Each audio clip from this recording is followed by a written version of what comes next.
it's than it was before? it's definitely harder after the signing, and it requires a much larger coalition and a much more aggressive effort.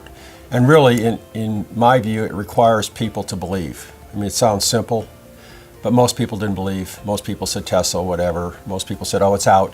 You know, it's 15 miles out of town, not a big deal. Most people said, okay, you know, it's 6,000 people. Well, you know, we're 400,000. That's not a big number. And they didn't understand the second and third order effects of how it would change our community. We've changed a lot. Our town is a lot cooler now. It used to be had an older feel, kind of a rundown gaming community. Some people thought of it. The reality is that was just a very, very small part of what we were.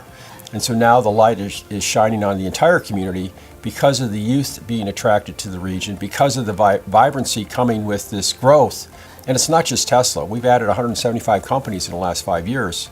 Tesla's one of them. So it's really started 3 years before Tesla when we initiated an aggressive attraction strategy focused on advanced manufacturing. That was really our target. And if you look at advanced manufacturing in the 21st century, it's robotics, it's high-paying jobs. It's not what people think of as manufacturing. And Wisconsin, as the 10th ranked state in manufacturing, kind of gets it. But even then, there's a lot of manufacturing here that's still kind of old school.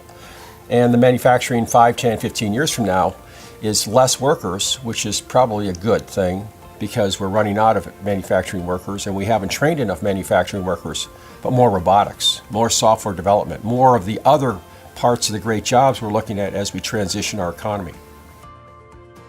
We commissioned a study, an economic, we call it the EPIC report, Economic Planning Indicators Committee report, that said, okay, here is Tesla, and then here are the multipliers, and then here's all the other things that we're bringing into the community in addition to Tesla. What does that mean in jobs, and what does that mean in population, and what does that mean in households? And so we laid out this report, rolled it out 3.5 years ago, pretty much shortly after the Tesla announcement. And I stood up and told the community, okay, in the next 5 years, we're going to add over 50,000 new jobs. And the community pretty much totally ignored it, thought I had lost my mind, didn't understand what was happening. And, you know, I laid out, here are some of the things that will happen. And you're in that position right now. Your housing prices will go through the roof. You will not have enough housing. You will not have enough labor. You went through the whole list of challenges that we as a community, if we could believe it and embrace it, we could solve it while it was solvable and not react to it when it became a crisis.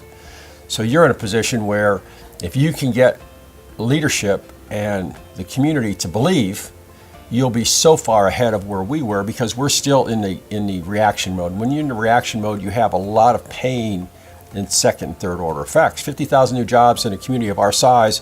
Our workforce at the time was 200,000, so a little over 200,000. So you're talking about a 25% increase in your workforce in a 5-year period. But for us, the housing was probably top of the list, workforce second, and transportation, and some of the other issues down the list a little bit further. But I would say the very first issue is you got to believe. It's attitude. It's understanding it is time to work. It's not time to celebrate. It's like someone hitting a home run in the first inning of the World Series, and then everyone jumps around and celebrates. Well, there's a whole game to be played, and the game needs to be played, and it needs to be played in a very aggressive and serious way. And what that means is, as an older kind of community, our youth would go somewhere else for a job. And it wasn't a cool place to live, so they would go somewhere else. Sometimes they would come back if they could. But now the youth want to stay there. So you've got the graduates out of the university that want to stay there. You've got the people in the school system that want to stay there and find jobs as opposed to running off somewhere else. So you have more youth retention, which is important. And from a parent-grandparent role, that's a huge positive. I mean, to have a place that we're living and working in that our kids want to stay and will have an opportunity to stay and find a job is a huge plus.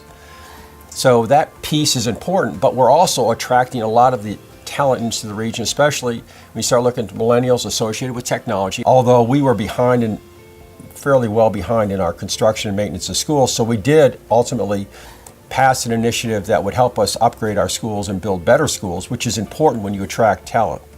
So we made that decision early as a community and got the votes to do what we needed to do to build new schools and upgrade our schools. So that part of the equation actually is one thing we did well. It's easier to just say, well, when it happens, we'll respond. I'm not sure it really is going to happen, so we'll just kind of wait and see. And, as it happens, we'll respond. And of course, by the time it happens, your response time is too late, and it makes the problem much more expensive. If we had done things 4 years ago, acquiring right-of-way for roads, for example, simple things, 4 years ago instead of now, the cost of the land would be half as much. The impact on the area would be dramatically, so the costs are much higher. Our construction costs are probably, in just 4 years, somewhere around 35 to 50% higher. So if we had done something 3 or 4 years ago, we could have saved a chunk of taxpayer money, but because we waited, now it's much more expensive and it will take us much longer because the resources are not readily available.